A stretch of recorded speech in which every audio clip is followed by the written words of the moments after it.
COVID-19 hotline at 651-304-9986. That's 651-304-9986. It's Brad Friedman, your friendly investigative blogger, journalist, and muckraking host of The Bradcast. 1 hour of interviews, analysis, news, and snark that you need, but you won't get from anywhere else. Right here on The Bradcast with me, Brad Friedman. And me, Desi Doyen. Whatever, every weeknight at 7 p.m. on AM 950, the progressive voice of Minnesota. Minnesota has the only original wolf population in the continental United States, and 80% of Minnesotans believe the wolf should be protected. Howling for Wolves is asking Minnesotans to respect our true wildlife manager, the wolf. Their survival is critical to our ecosystems, our communities, and even our economy. As highly intelligent animals with strong social bonds, Minnesota wolves deserve to be protected and admired. Learn more at howlingforwolves.org. Let's live and let howl. Over the past year and more, we've all missed out on a lot. Family time, graduations, weddings. And missing those events, we've missed out on even more. Friendships, connections, community, belonging. That's a long time to miss things this important. So don't miss on getting the COVID-19 vaccine. Vaccines are now available throughout Hennepin County to anyone over the age of 16. Just visit takecarehennepin.org and sign up to get yours. That's takecarehennepin.org. In Minnesota, perinatal and postpartum mothers have legal protections to help keep them safe and healthy in the workplace. That means exclusions from heavy lifting, safe spots for breastfeeding, and more. The Women's Economic Security Act protects the rights of pregnant and postpartum women to work safely during pregnancy and to express breast milk at work. The Minnesota Department of Labor and Industry is here to help you and to protect your rights. Call 800-342-5354 or visit dli.mn.gov/newparents. With your AM 950 weather, I'm Brett Johnson. Look for partly cloudy skies overnight with a low around 60, Thursday sunny with a high near 82, and Friday sunny with a high around 84. Victor's 1959 Cafe on Grand Avenue in South Minneapolis is open for both dining room and outdoor patio service. All of your Cuban favorites are there, like the mango pancake sandwich cubano, seafood paella, and more. Plus, takeout is still available. More at victors1959cafe.com. Portions of Native Roots Radio may be pre-recorded. It's a good day to be indigenous. Get up, stand up. They are going to become more brutal. Couldn't cut, he cut again. Because all the hippies were trying to be Indians anyway. They're going to become more repressive because it's a matter of dollars and their illusionary concepts of power. Hey, Victor. We must live in balance with the earth. And also with recent happenings at Wounded Knee. I am awake. Hey, Cuddy, to all my friends and relatives in four directions. You're listening to Native Roots Radio presents I'm Awake, and I'm your host, Robert Pilot. Hey, and we discuss Native issues, and Native issues are human issues, and we got a great show ahead of us. This portion of the show is brought to you by the Twin Cities American Indian COVID-19 hotline. You could call them at 651-304-9986. They're open Monday through Friday from 8 a.m. to 8 p.m. for your COVID-19 questions. Yeah, absolutely. And it was awesome to hear all the people calling them and keep calling them. There's updates every day, really. Right. I mean, especially with this dangerous variant, the Delta variant. So give them a call if you have any questions. And you don't have to live in, you do not have to live in the Twin Cities or Minnesota to call them. You could just call them. Hey, this Native show, Native Roots Radio, we, my colonized name's Robert Pilot, like I said, and we discuss Native issues. And as you know, Native issues are human issues, and human issues are Native issues. And right now, we have Ogimaa on the scene, the Minnesota State Capitol, and I know we have a lot of questions to ask her because there's been a lot of things going on. Welcome, Ogimaa, and good to see you live at the governor's mansion. Yeah, she's at the governor's mansion. Hey, Anim Buju. Welcome, yeah. Ogimaa. We were. Okay, your Hi, lips are moving, but me? we don't hear anything. Yeah, we from can't hear you, Ogimaa. So I don't know if you're muted or not. No. But you look good. You sounded good in practice. How about now? Can you hear me now? We did practice this. Yeah. Well, you know, there was a action, Wendy, at the Capitol today, and people, politicians, tribal leaders were up north from the deep north, came down here to talk about their displeasure. We can hear. Can you hear me now?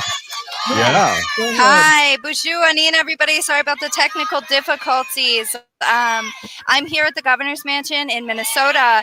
The Stop Line 3 bus has just arrived, and we've got a group of anywhere between probably about 25 and 30 people here at the Governor's Mansion. This is a continuation from a rally that happened earlier today at the Minnesota State Capitol. They had Native and Indigenous leaders come speak, asking Governor Walz to take action to stop the Line 3 pipeline and to honor treaty rights in Minnesota.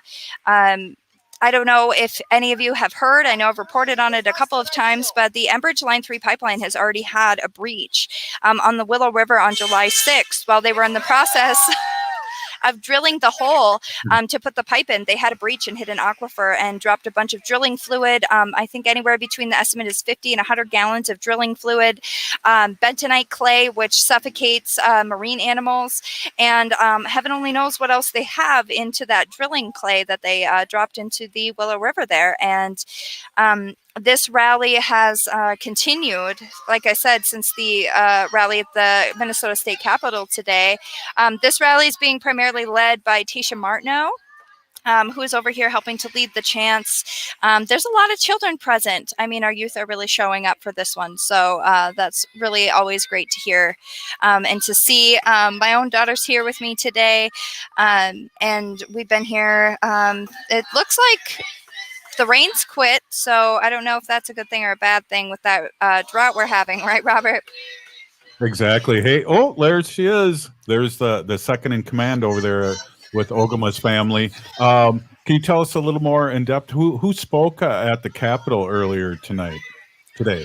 Yeah, so at the Capitol today, Tasha Martineau spoke, Alex Goldenwolf spoke, Nancy Bolio was there with Don Goodwin, Michael Fairbanks, the chairman of White Earth Nation, was there.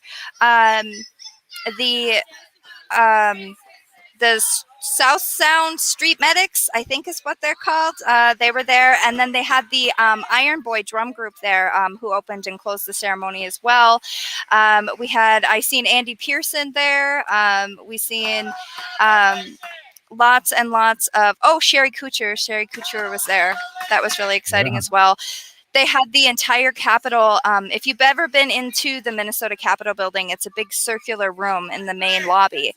And what they ended up doing was the second level of the main lobby was draped with Stop Line 3 and Honor the Treaties banners. And the main level had people with regular kind of handheld size banners and the speakers. So it was really quite a beautiful ceremony. Wow. Yeah, that's awesome. And the inside the Capitol is beautiful. I think it's called the Rotunda, isn't it? Yeah, definitely. The inside, yeah. Yes, so, yes. Yeah. And I think the event was initially supposed to be outside, but because of the rain, it did get brought inside this time. But now that the rain's quit, we're outdoors at the Governor's Mansion here. And what is can you tell our people that have just tuned in for the first time, what is the message from our Native leaders up in the deep north? What is the message they're trying to give the governor and lieutenant governor? The message that they're really trying to get across to Governor Walz right now is to honor treaty rights, is to honor the rights of the Anishinaabe people in Minnesota. Right now, because of the water permits that have been granted by Enbridge, granted to Enbridge by the Minnesota DNR, without public comment, without any sort of consultation with the tribes whatsoever in Minnesota, there's the DNR was able to basically quietly give Enbridge 10 times the amount of water they had initially applied for under their environmental impact statement, without any regard for how that would impact the Native tribes in Minnesota. So the Native tribes, especially the White Earth Nation, are already seeing effects on their wild rice. We are in a low water level year and facing drought conditions here in Minnesota. And Enbridge is taking 5 billion gallons of water, and they're concerned about their wild rice and their livelihood, and they're asking Walz for consultation, meaningful consultation with the tribes as nations to nations, and to honor the treaty rights with Native American people. Well, I just got to say, Wendy, this is really exciting to have Ogimaa there. I love the background. You're very clear. And the drums. I right? love it. And you're very clear now too, which is exciting. You're not pixelated. So, but that's just a technical thing. But we want you to grab some people when we go to break. You got 2 minutes to grab someone to that we can talk to and interview, and then get back to you. But again, this is really I love this, Wendy. This is exciting that we have someone like Ogimaa right there on the spot. Oh, look at this! And it's really awesome that there's so many people there who really care about this and want. The guy wants this pipeline with this dirty person oil going through it. So I'm really, this pipeline is disappointing to me. It breaks my heart, makes me sad. So yeah, it is, and one thing I want to do real quick here too, Ogimaa, before we go to commercial break, I had a chance today to talk to Heather Keeler, and I just want to give her a shout out and a prayer that all the stuff that she's been doing behind the scenes at that rotunda and really fighting for her people and our people and fighting for water, which she's done all her life. She isn't just a brand new Indian that just showed up and threw on a ribbon skirt and said she's been fighting this her whole life, and I want to just give her a shout out. Yeah, and Ogimaa too has been fighting this for a really long time, even before we've met her. Well, she's a lot older than she looks. That's just want to Oh yeah, speaking of fun fact about Native Roots Radio, my birthday is on Friday. So happy early birthday to me. And I have been fighting the Line 3 pipeline since just before my daughter was born. I was camping out to try to stop Line 3 when I was pregnant with my daughter, and she's 8 now. So it's going on almost 10 years of this. Wow. I got to do the math. So wait. It's really sad that you have to fight that long for a pipeline. So Ogimaa's 18? No. Oh, funny. I'll be 32 on Friday. All right, everybody. Fun fact. All right. That's how old we'll I am. exchange birthday gifts. You give me mine, and I'll give you yours at the same time. Okay. Awesome. Hey, we're going to get back with Ogimaa at the governor's mansion and talk a little bit more about today's action at the state capitol in Minnesota. In Minnesota. Thank Yeah. you. And we're going to talk some more. So you're listening to Native Roots Radio presents I'm Awake, and we'll be right back after this short break. Stay with us.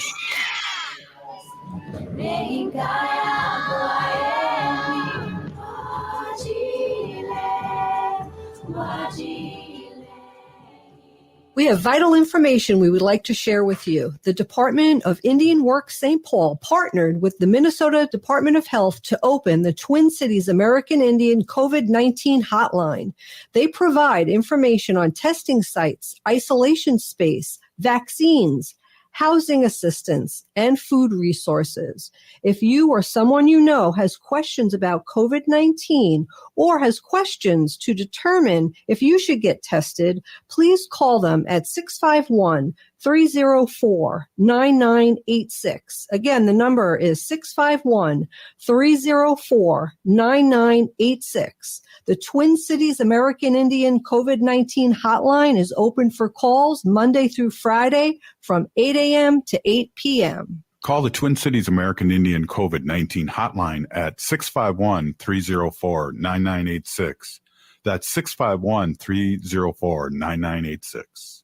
If the statistics say that 1 in 3 Native women and 1 in 6 Native men have experienced sexual assault in their lifetime, it means our whole community is affected by sexual violence. 1 is too many. Don't stand by, stand up. Don't engage in acts of sexual violence, and shut down the dirty jokes, the gossip, the victim blaming and shaming. As a community, we can change the way we respond. Contact the Minnesota Indian Women's Sexual Assault Coalition to attend a workshop to learn more. Sponsored by the Minnesota Indian Women's Sexual Assault Coalition. Hey, Ogimaa, I've been hearing a lot about this term, climate justice. What is that? Climate justice is recognizing that the negative impacts of climate change don't affect all people equally. It also means transitioning from a fossil fuel-based economy to a more sustainable future. MN350 is one of the groups that's pushing for this transition to protect our futures. You can even get involved too. That's great, especially since I'm concerned about pipeline projects like Line 3. How can I help MN350? Just find them on Facebook or visit mn350.org. Hi, this is Representative Sharice Davids from Kansas. I'm Ho Chunk, and you're listening to Native Roots Radio. We are Elusive Nation. Hey, welcome back. Native Roots Radio presents I'm Awake, and I'm your host, Robert Pilot. This portion of the show is brought to you by MN350, a grassroots organization fighting for climate justice. I always want to get ready to howl when you do this one, but that's the next one, right? Two more. Yeah, two more. Hey, we're live at the, look who we have here. This is awesome. We're live at the governor's mansion, and we were with Ogimaa, and Ogimaa has handed over her trusty headset to, I see Tasha. Welcome to Native Roots Radio presents I'm Awake. So happy to be here. Thank you for having me. Oh, so good to see you, and great action today. I was watching the live feed. Can you tell us a little bit about your experience at the Capitol and what you're doing right now? And tell us a little bit about your camp first. Why don't you do that? Buju, Tabiki Giza, Skijikwe, Ninda Shinkas, Nagachuanang, Indunjiba, Migazi, and Odam. My name is Tasia Martineau. I'm from Camp Migazi, which is a resistance camp in northern Minnesota on the Fond du Lac Reservation. I was very happy today to be able to join other activists at the Minnesota State Capitol, where we called upon Governor Tim Walz and Peggy Flanagan to take into account, the voices of the people, and we're asking them to use their executive power to stop Line 3. We're also calling upon the people to mobilize and help us, as they are coming for the rivers, they're coming for our children's lives, they're coming for our future, and they're coming for our elders. So we're trying to mobilize people to join us in northern Minnesota to help resist this pipeline and stop Line 3. I want to say this before I ask you your next question, but we did some work with Madonna Thunderhawk a couple weeks ago and talked to her, and the 1,000 Grannies love you.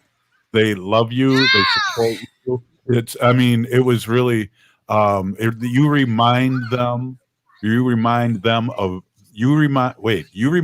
of them. Yeah, that's it, right? Yes, that's it. Well, she reminds them of them when they were younger. Yeah. So it was beautiful to hear, and it's beautiful to hear that that heart and that spirit, and that you're staying strong because of all these adversaries and people that are surrounding you, but you're still doing this in a good way. And I wanted to say that because it really, I got teary-eyed and struck my heart in a good way when Madonna said that.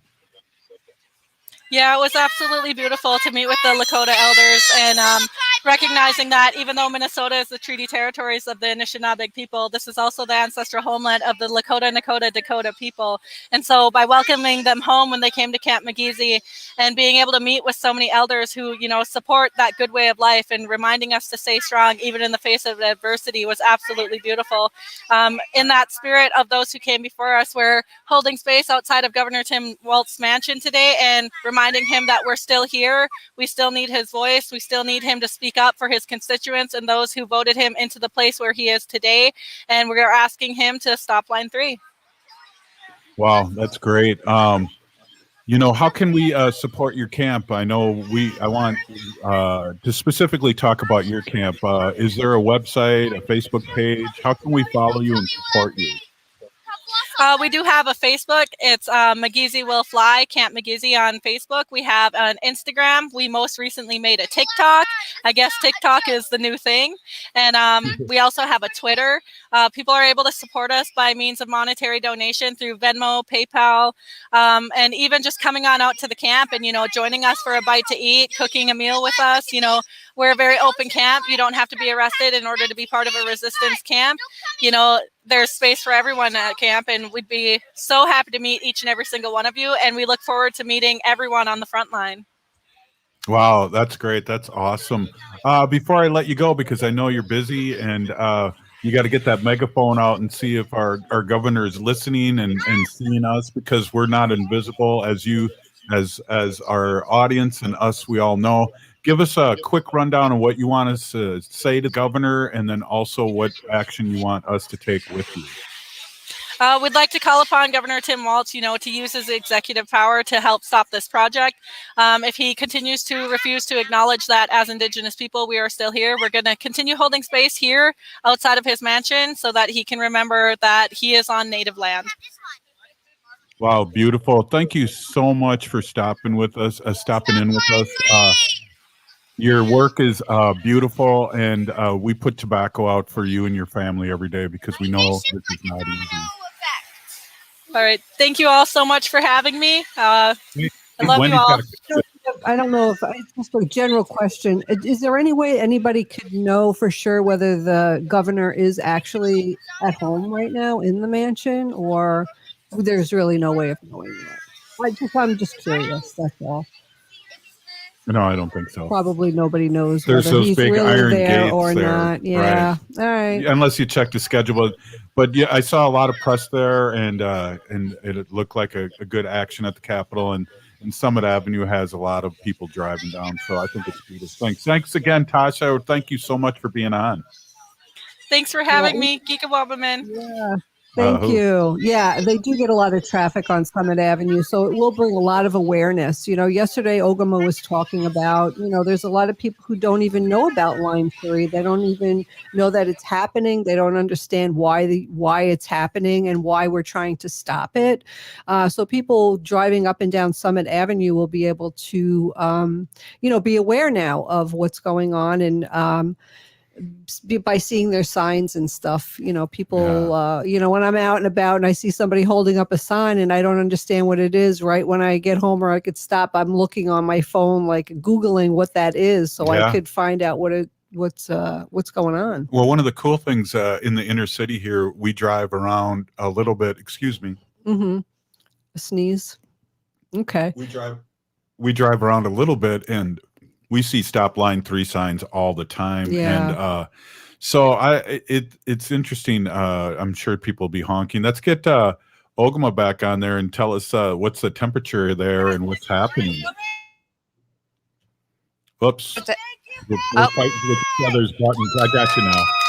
All right. Are you there? Can you hear me? Yeah.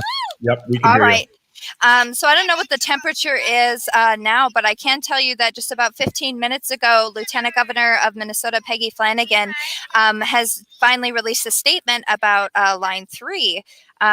Basically saying the opening of the statement says, as many people know, I have long expressed my opposition to Line 3. My position has not changed, and I'm once again speaking up. She talks about her daughter knowing she is a water protector and that water is our first medicine, and that her daughter knows that their homeland is where the food grows on water. She says, while she cannot stop Line 3, she will continue to do what is within her power to make sure that our people are seen, heard, valued, and protected.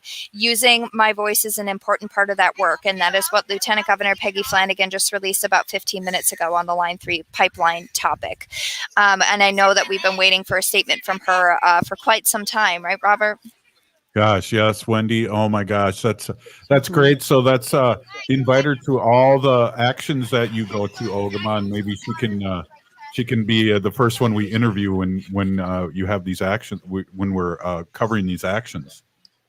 Yeah, that would be nice to see her to come here. She said that she is a proud member of the White Earth Nation and she stands with her people in opposition to Line 3. So it would be great to have Lieutenant Governor Flanagan here standing with us. Mm-hmm. Well, I don't know. To me, that's great news. We'll have to see how that settles down, or because Ogimaa and Wendy, I think her first statement was just one sentence, wasn't it? I think her first statement was very short. It did express opposition, but I do believe it was very short.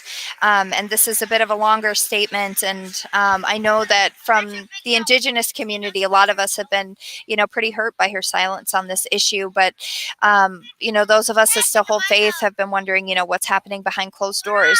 What is she saying? Within the walls of the Capitol and in her role to help stop this. And I'm sure she has been saying things, but it's hard when that isn't coming out to the public. It's hard for the public that supports her to not hear those statements. So I'm really, really glad that she's put something out about this now. Yeah, and I'm glad to hear you say that, because that was my first inkling too. Before we let you go, Wendy said you guys got to come over for dinner. She's going to cook up some more vittles when you're done there, and right, Wendy? Yeah, absolutely. Come on over, you and Anna. Yeah, we got some okay. All right, we'll do that. So we got a minute here. What else is your feeling? And I guess the temperature of the crowd. I didn't mean the temperature outside. Well, it's 70 degrees, and so that's the temperature No. here in St. Paul right now. But everyone's pretty excited. It's pretty festive. It looks like there's a lot of people. Yeah. Community. Yeah, absolutely. It's very community. There's some people wrestling behind me. There's lots of children. The children have been leading chants. The adults have been safe places for the children. It's limited signage. It's a lot more voice today than it is signage, which I think is good. So. Well, we love the fact that you were able to come down because I got caught up in a meeting and I wasn't being able to make it, but it was great that you went Facebook Live on Native Roots Radio Facebook page and the great work that you're doing. I just have to tell you that I really appreciate you being down here and covering this stuff and doing your thing. So I want you to hang loose. I see Bob Blake's is up next and he's ready to go and he's got some big stories, but really appreciate what you're doing. We'll keep you close and we'll be watching in case the governor comes out and wants to talk to Native Roots Radio. We'll see. Ogimaa just crossed her fingers. That's awesome. Radio Ogimaa, just remember that. Hey, we'll be right back with Bob Blake with the Solar News, Solar Bear with the Solar News, and we're really always excited to hear his updates and what's happening. Hey, you're listening to Native Roots Radio Presents I'm Awake, and we'll be right back after this short message. Stay with us.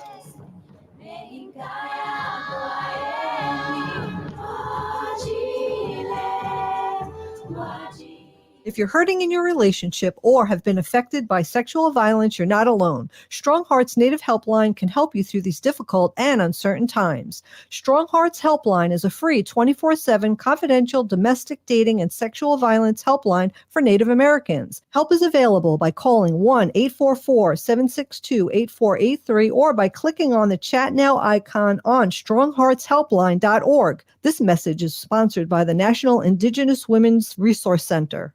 Life is a journey, and the Doherty Family College will help you get where you want to go. Located downtown Minneapolis, this affordable 2-year college provides free textbooks, a laptop, meals, career coaches, one-on-one mentorship, and a Metro Transit pass, making DFC the perfect pathway to a bachelor's degree. Turn your dreams into reality. Connect with a counselor today at dfc.stthomas.edu. Hey, Wendy, what are we doing for dinner after the show? How about we go to J. Selby's on 169 Victoria Street in St. Paul? They have a delicious plant-based menu that's compassionate and environmentally sustainable. I'm getting their spot-on vegan Big Mac, the dirty secret. You can pick up and they deliver within a 5-mile radius, or you can call them at 651-222-3263 or visit jselbys.com. Well, you sold me one. Let's go order at J. Selby's tonight. I'm hungry. Hello, it's Randy Rhodes. Team Randy, glad to be a part of the lineup of Progressive Voices on AM 950. Tune in, join us weeknights at 10.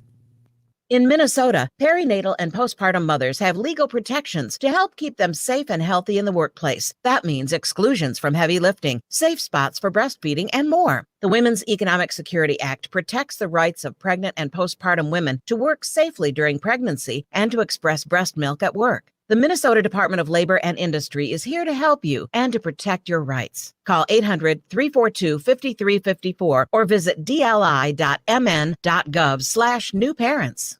Minnesota has the only original wolf population in the continental United States, and 80% of Minnesotans believe the wolf should be protected. Howling for Wolves is asking Minnesotans to respect our true wildlife manager, the wolf. Their survival is critical to our ecosystems, our communities, and even our economy. As highly intelligent animals with strong social bonds, Minnesota wolves deserve to be protected and admired. Learn more at howlingforwolves.org. Let's live and let howl. We have vital information we would like to share with you. The Department of Indian Work St. Paul partnered with the Minnesota Department of Health to open the Twin Cities American Indian COVID-19 hotline. They provide information on testing sites, isolation space, vaccines, housing assistance, and food resources. If you or someone you know has questions about COVID-19 or has questions to determine if you should get tested, please call them at 651-304-9986. Again, the number is 651-304-9986. The Twin Cities American Indian COVID-19 hotline is open for calls Monday through Friday from 8 a.m. to 8 p.m. Call the Twin Cities American Indian COVID-19 hotline at 651-304-9986. That's 651-304-9986. With your AM 950 weather, I'm Brett Johnson. Look for partly cloudy skies overnight with a low around 60, Thursday sunny with a high near 82, and Friday sunny with a high around 84.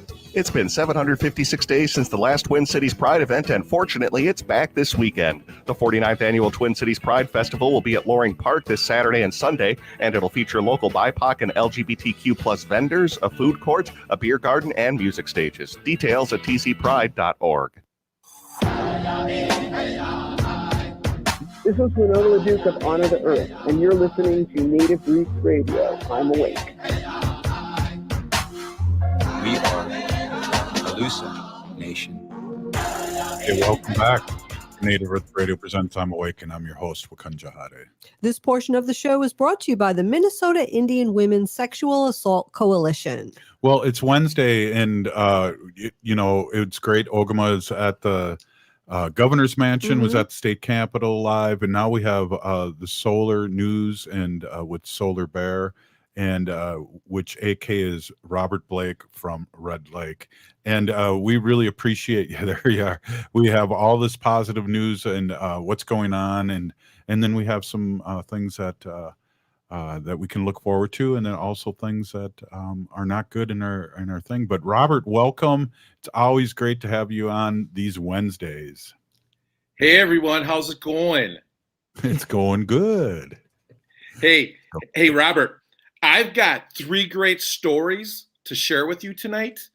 And the last one is super, super important. And you heard it here first on Native Roots Radio, the Solar News with the Solar Bear. So this is really going to be exciting, the third story. And then I also want to tell Wendy that last week, the Climate Justice Advisor of the City of St. Paul, the one that I'm on, we're going to make a recommendation to the St. Paul City Council to oppose the Line 3, just like the city of Minneapolis did. So I wanted to let you know about that, Wendy. Thank you. I appreciate that. Wonderful, wonderful, wonderful news.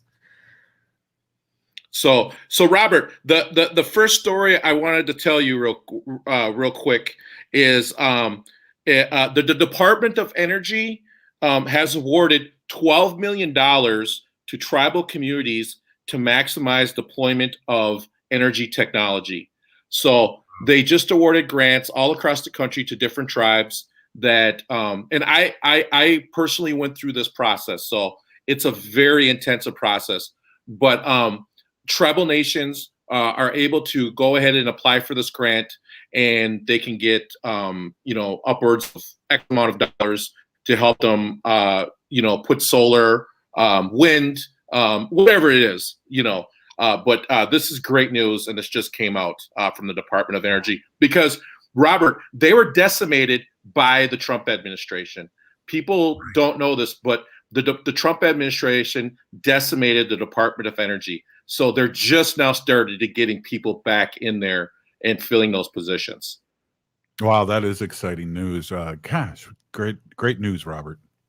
The second story is a report released Friday by Data for Progress at Evergreen Action shows that an infrastructure package with $2.6 trillion in climate investments would create 26 million green jobs over the next decade. So this contributing to a post-pandemic economic recovery that advances renewable energy and environmental justice. So how important are those two put together? And with this, what's going on right now, this is a 3.5 million right now that the Democrats are probably going to have to pass on their own. But this is just how important this is, Robert. Can you see the amount of jobs that can be created? So for all those people that are like, don't want the Democrats to control, or they're creating 26 million jobs, Robert. This is so important to our economy and to the country. You know what I think is very important too is that people are putting those two together. As you know, and a lot of BIPOC people know that social justice it goes hand in hand with all of this what we're talking about. So it's great that they know that too, Bob. Yeah, absolutely. And I mean, and when you look at, what are, the frontline communities, and I think, Robert, we really seen it this last week, right? The last couple of weeks with the heat waves and the flooding and out in the East Coast, because this is actual science that's happening right now, Robert. The moisture is going up into the clouds. The clouds are drying out the Western United States and making it, fire hazard, right? Traveling across the country and then dumping all that moisture on the East Coast, right? So this is just what happens during climate change, and you see the effects of it right now. And the people that are being mostly affected by it are these frontline communities. Absolutely, Wendy. That's crazy. I know. I was just talking to somebody. My family's out east in New York, and I was just talking to somebody yesterday, and they said that it doesn't feel like summer there. It feels like they're in London because it keeps it's foggy, it's rainy, it's it's kind of damp and kind of miserable, really. But yeah. And that's the moisture, Wendy. That's the moisture that gets picked up by the clouds, gets carried out to the East Coast, and gets dumped on. But what it's doing is taking all the moisture out of the ground on the West Coast, and it's making it just a big fire tender out there. And a desert. I mean, it already is a desert. And I know it's interesting, too, what's going on up in the deep north and how I know we talk about it in northern Minnesota, that all these creeks and rivers are drying up. And we have a foreign company from a different country coming in here and making decisions about our land and our people and again, social justice. Absolutely. And that's how come, with the St. Paul Climate Justice Advisory Board, that we have to make this recommendation to the city council to oppose Line 3, just like the Minneapolis City Council has done. And that's so important, Robert. I mean, we're the capital city. We have a moral obligation to the rest of this country because we are a headwater state to provide clean water for the rest of our relatives downstream. And, that the city of St. Paul has to step up, just like the city of Minneapolis did. Yeah, exactly. Yeah. Listen, you know what? Canada has stronger environmental laws than we do here. And that's why the pipeline is here in Minnesota. That's why I would like to see us have the same, and if not the same, even stricter environmental laws here in Minnesota, so that pipelines like Line 3 don't, be detrimental to our land. Yep, and let me go one step further, Wendy. When I was running for city council in St. Paul, the one thing I wanted to do was give rights to the Mississippi, actually recognize the Mississippi as a human being. You know what I mean? As give it those rights, and that's the nature, the nature rights, and that's a big movement right now. And you see it happening down in New Zealand. You see it happening in other countries. And that's how we fight these corporations with those kinds of laws and rights.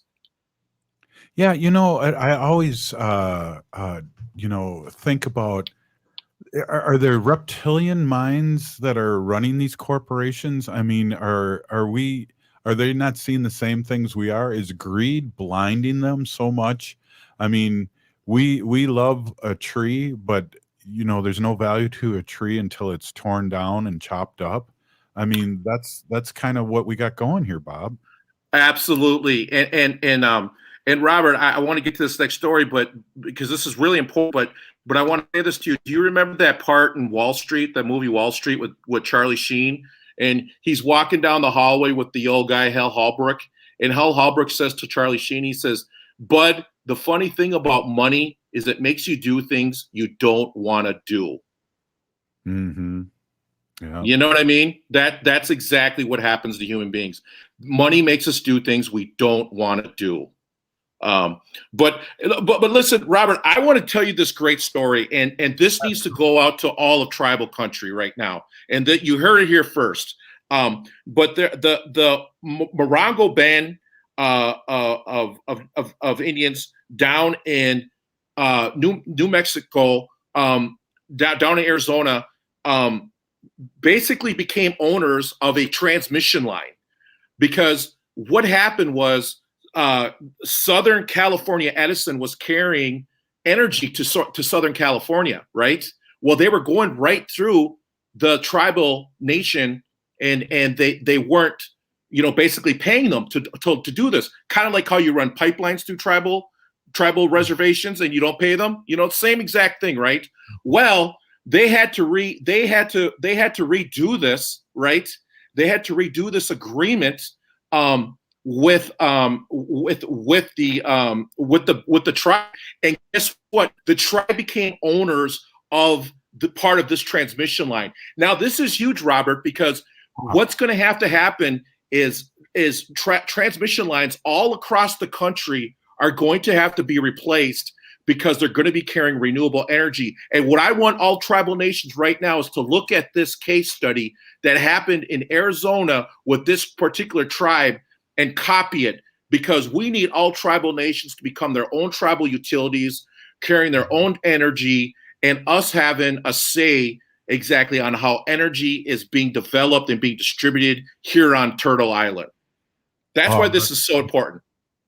It's beautiful and important. And I think one of the things that I've learned from you too is one of the things when tribes are trying to do some solar, do some wind, the first thing they should do is talk to these big companies too, to partnership with them so they don't get butthurt, Oh yeah, absolutely. And all I want to say to tribal nations, just talk to them. Do not take any deals for them, because remember, they are in it for their own interest, and they're gonna do what's right for them. Be sure that you always have another set of eyes on the prize, right? So we don't get bamboozled. We can't blame the other guy anymore. We're educated now. We know what we're doing, but we need to have a seat at the table. But this story is so important, Robert, because this is going to be happening all across the country now, and tribal nations need to perk up and pay attention to this. Wow, yeah, that is great, and it's part of us having you on each week to be chimed in, and it's really good for me with my new job to really hear this stuff too. So I really appreciate that. I got 30 seconds for you, Robert. Give us what you got here, man. Just give us a great rundown here in the next 30 seconds. Yeah, everyone. I mean, this is serious. It's going to take all hands on deck, and guys, we got to save the planet, and it's going to require indigenous native leadership. We got to take care of Turtle Island. This was always our responsibility.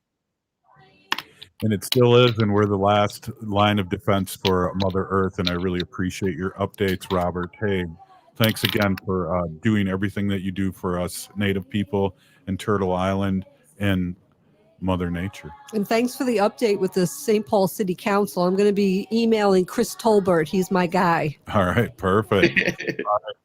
Yeah. All right, great to see you, my friend. You're listening to Native Roots Radio Presents I'm Awake.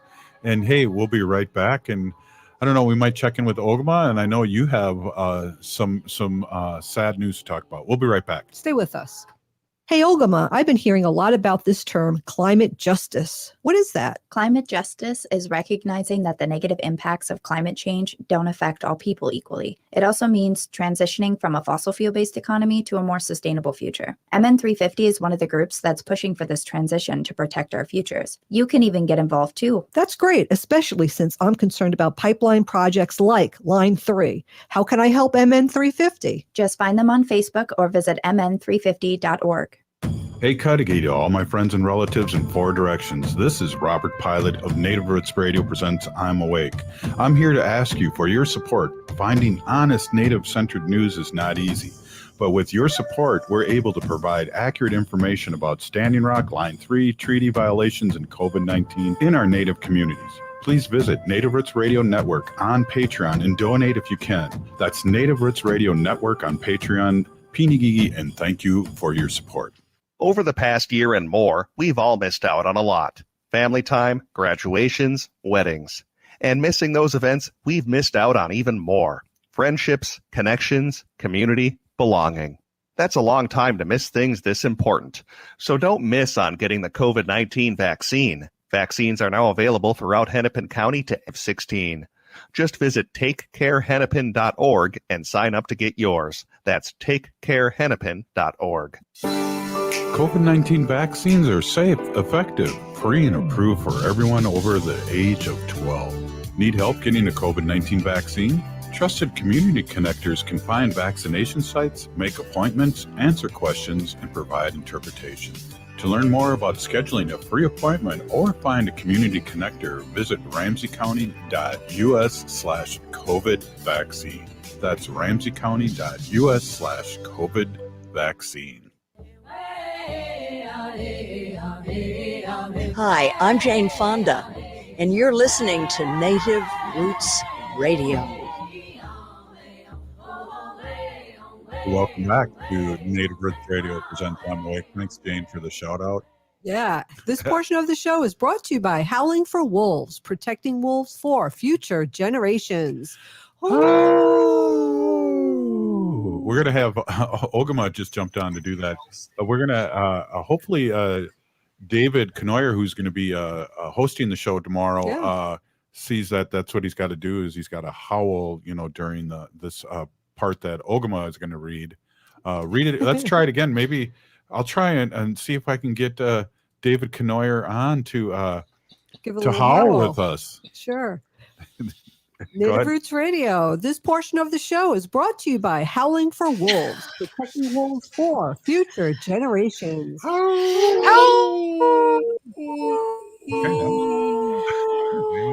carried away. That's awesome. All right, good. That sounds like Wolfman Jack here.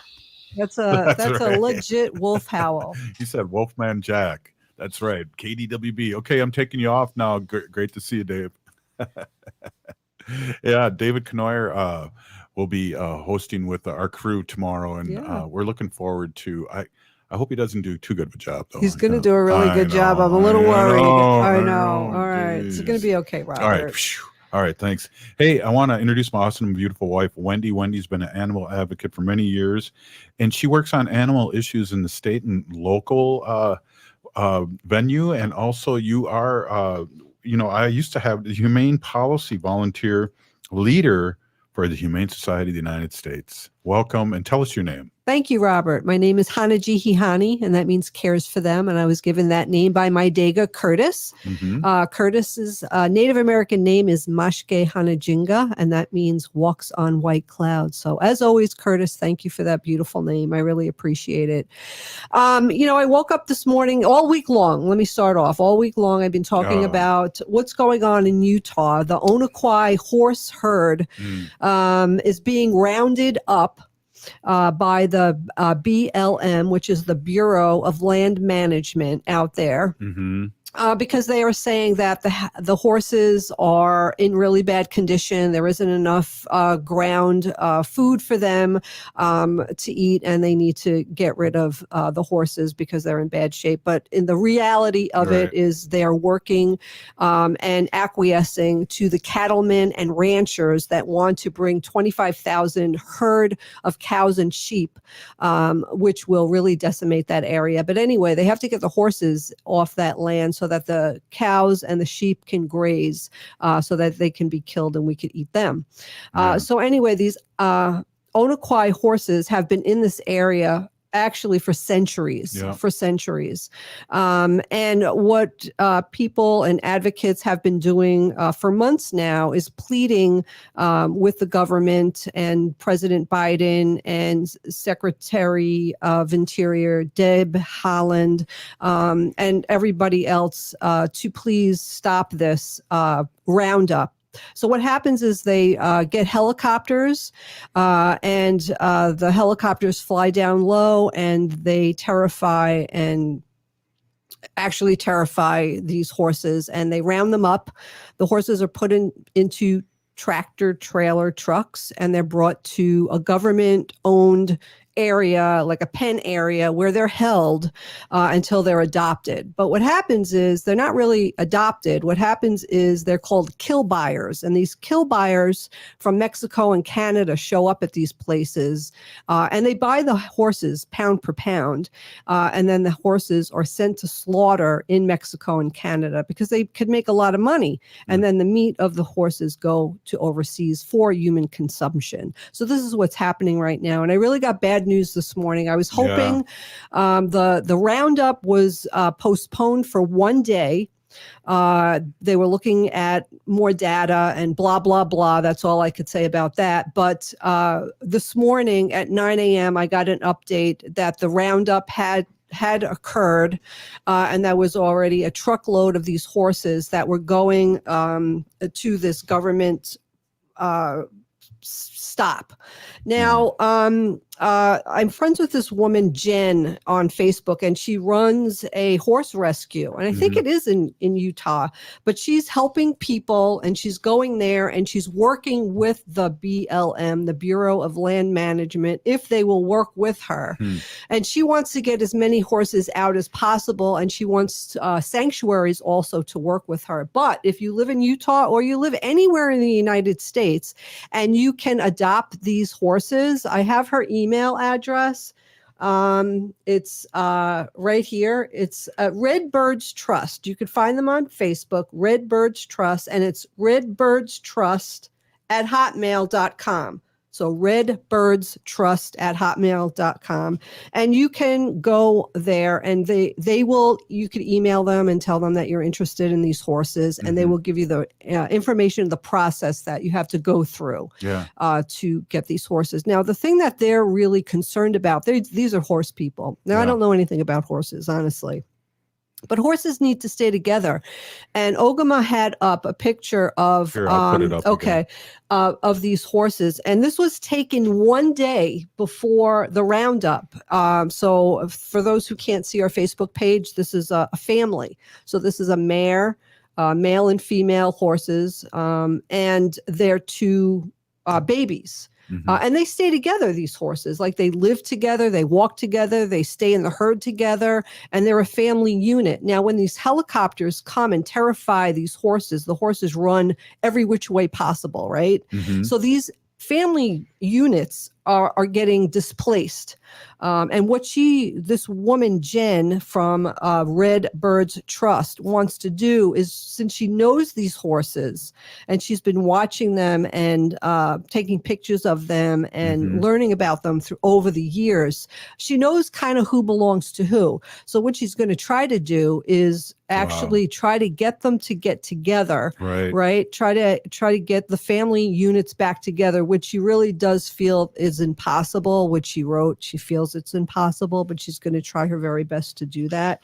And she wants to work diligently with the local BLM office to come up with a strategy and a time frame for beginning projects to remove fence lines also from the area to allow for a cleaner path to forage for these animals that will cause less injury to the horses also, because a lot of these horses, like Old Man Gondorf, he's 30 years old. He's been living in this area his whole life, and he's frail, and he's skinny, and he's 30 years old, and they haven't found him yet, but they were really afraid that this helicopter roundup was going to be so upsetting to him and cause him so much stress that he wasn't going to be able to survive the roundup. And I also have a picture of Old Man Gandalf, who's a 30-year-old male horse, has been, living, he's an Onaquai horse. The Onaquai horses, have been in Utah, in this area, for centuries. I mean, they date back to the Spaniards, right? It's just unbelievable. But, the cattlemen and ranchers have the upper hand, and I just feel like like with the pipeline. Yep. You know, it's the same thing. We're fighting this fight and we can't get anywhere. Like nobody is listening to reason. It's Right. all about big corporation. It's all about greed. It's all about money. And that's what's happening. You know, I'm heartbroken over the pipeline and these horses. You saw me at the kitchen table this I thought morning. something was in your eye. You said, "What's wrong with your eyes?" And I'm like, nothing. I'm crying. That was terrible. That's what's wrong because I'm reading what's happening to these horses and I'm crying. That was terrible that I said that. I apologize. I But you thought didn't- something was in your eyes. Yeah, that's okay. I know. I know, I but didn't know. I nothing. should- Yeah, there were tears in my eyes. I But know. anyway, Well, I appreciate we have it. to keep fighting. And if people could please adopt these horses, Red Birds Trust. Awesome. Peony Gigi, thank you for talking about our relatives in the way you do every week. I and every appreciate day. it. It's my pleasure. Hey, I would like to end with these thoughts. If you're listening to the show, you're a part of the resistance. From Chief Plentycoops, the ground on which we stand on is sacred ground. It is the blood of our ancestors. We need to resist, divest, join a group, and run for office. You've been listening to Native Roots Radio presents I'm Awake, and I want to give a shout out to Wendy, Ogimaa on the spot, and our guest, our Wednesday guest, Bob Blake from Red Lake Solar Tasha, Bear. also, thank you for stopping in. Thank you so much, Wendy. We're still here. We are the seventh generation. Free Leonard Peltier. Hi, everyone. Matt McNeil here. The last year was hard for so